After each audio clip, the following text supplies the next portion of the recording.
Chcete možná jít domů pro své prezentaci. Jo.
Starší generace to už pamatujeme.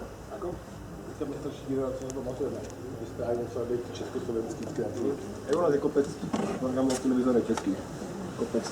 A kopec na Bigově, někdy lepší český. To jsou filmy nám zavolali. Je 20 minut. My potom bojujeme nejenom s jeho zraněním, ale i s jeho případným podchlazením, který situaci jenom komplikuje.